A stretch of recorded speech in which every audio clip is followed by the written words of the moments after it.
This iconic building, almost as well known as the Stump, is one of Boston's greatest landmarks. But I wonder if people know who owned it and what it did. Have you noticed this building before? I have. I walk past it 4 times a week, so yes, it's lovely. Do you know what it's called? No, I've got no idea. Have you ever noticed this building before? Not particularly. No idea what it's called? No. No, not Boston often. Have you noticed it before? No, Do you know what it's called? I don't know what it's called. So have you noticed this building before? I see. Historic, yeah? Do you know anything at all about its history? No. I think you'll agree that it deserves far wider recognition. It's occupied this spot at the end of Doughty Quay since 1815, when it was known simply as the Public Warehouse. It was probably built by the Harbour Trust, part of Boston Corporation, but this isn't known for certain. What is known is that it was built to a very high standard.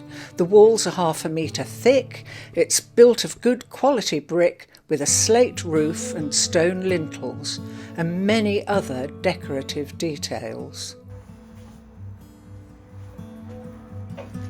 What you see here is a relic of the last owners of this house, Mary and Terry Moore, who were artists. In fact, they were ceramicists, and this is a kiln in which they baked their goods. But before that, 90 years ago, this was a hive of activity where shellfish was bottled and where J. Smirran Limited owned the factory and employed the people to make a rather smelly but delicious comestible.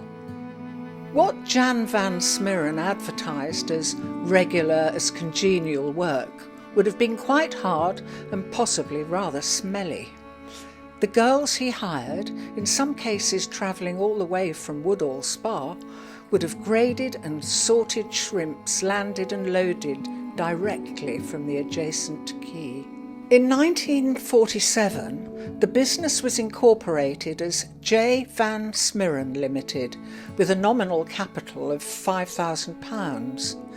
The directors are listed as J. Van Smirran and R.J. Van Smirran of 18 Sleaford Road, Boston. The purpose of the company is to acquire the assets or part thereof of the business of bottling, canning, preserving and processing, now carried on by Jan van Smirran, and to carry on the business of bottlers of fish, meat, fruit and vegetables, etc. It's certainly a remarkable building. Come upstairs with me and have a look.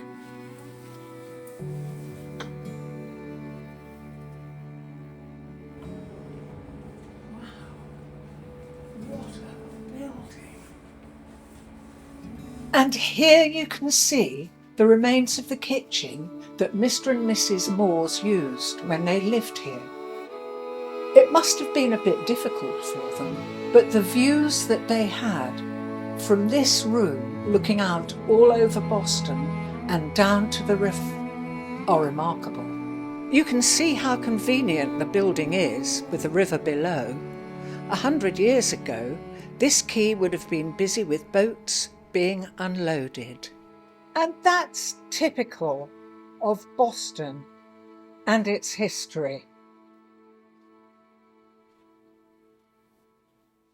Hello, I'm Neil Levite. I'm a local historian who's been studying Boston for the last 40 or 50 years and have published quite a few books on the subject. Boston has existed for about 1,000 years, and in that period we had a very prosperous medieval period between about 1100 and 1300, and then in decline, but then it had a second very prosperous period between 1766 and about 1850. When it was actually supplying London with much of its food, that was grown in the Lincolnshire area. At that period, Boston expanded again as a port. New quays were built, including warehouses such as this one, which we now call Van Smithens, and another one on the Sussex Quay. So that period lasted until about 1852, when the railway arrived and the town was then in a bit of a decline. This ceased to be a public warehouse. It had been erected by the Harbour Trust, which was a branch of the corporation, and that was erected in 1815, at the same time as the quay was improved.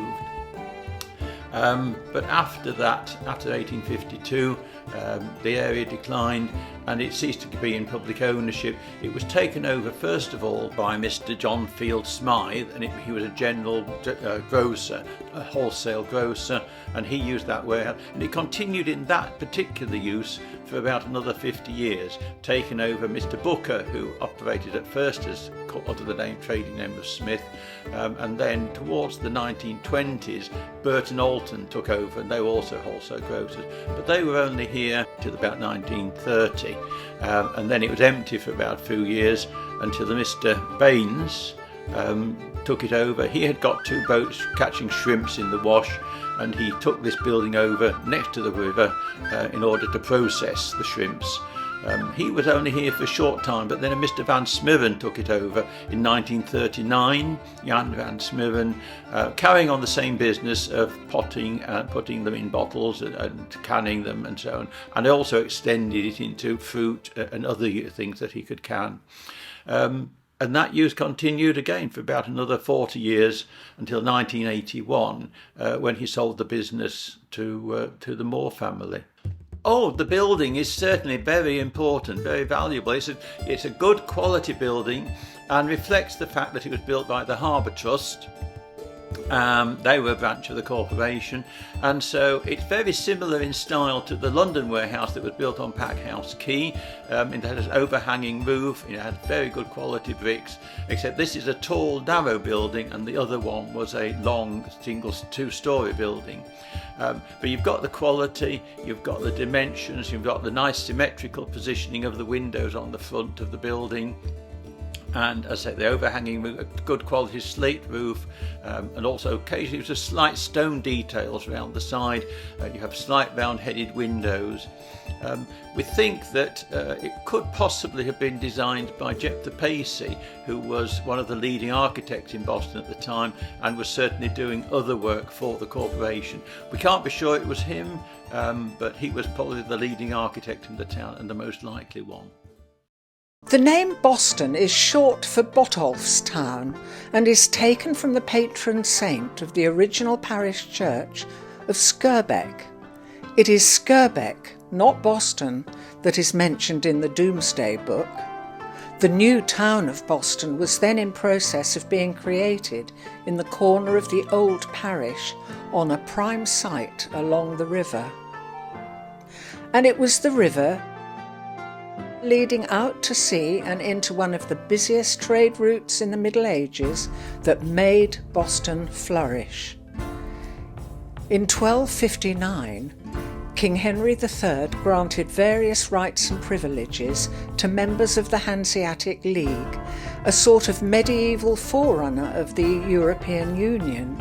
And soon afterwards, Hanseatic merchants who came from various towns in northern Germany are recorded as living and trading in Boston. The most important commodity of that time was wool, and it was traded through the town.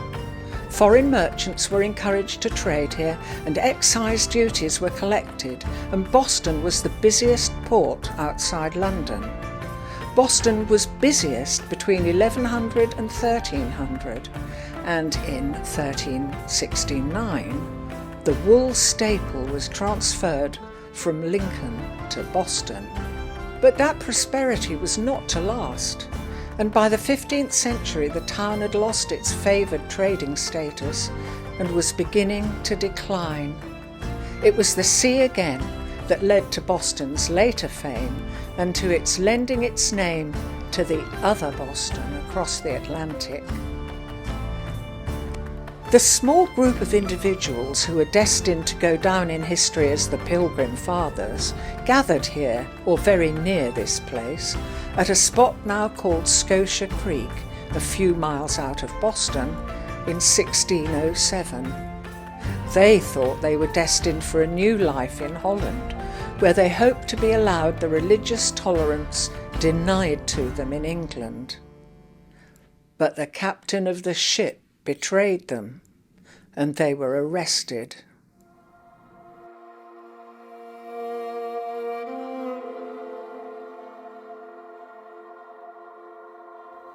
Those pilgrims, when arrested, were brought here to these very cells, and then they were taken up here to the spiral staircase where they had to go to the court.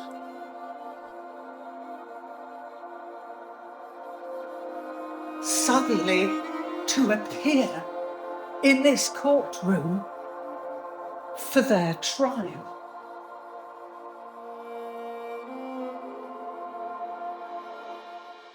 Fortunately for the pilgrims, the people of Boston were very sympathetic, and eventually they were released and went to Holland.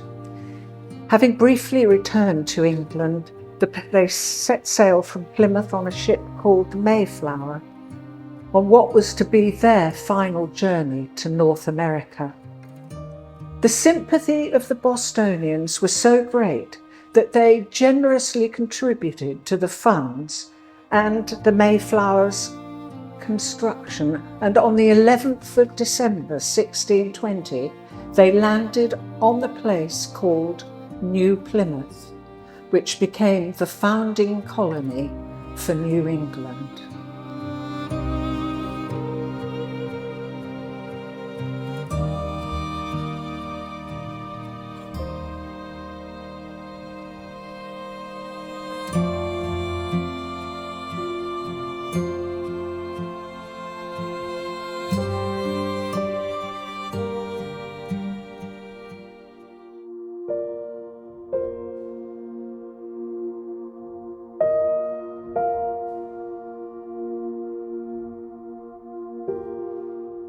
Those pilgrims were followed 10 years later by a new band of separatists leaving Boston, and they were led by the vicar of this church, the Reverend John Cotton. He too left in 1632, and he left on the Arbella, which you can see in the window above me. There he is, waving farewell to his congregation in 1630. This church has many memories of John Cotton and the people who worshipped here.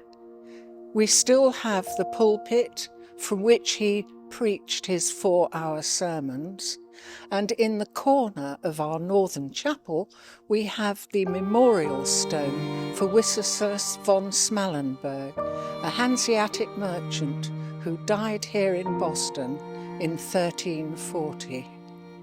Boston today is once again a lively melting pot filled with people of many different nationalities.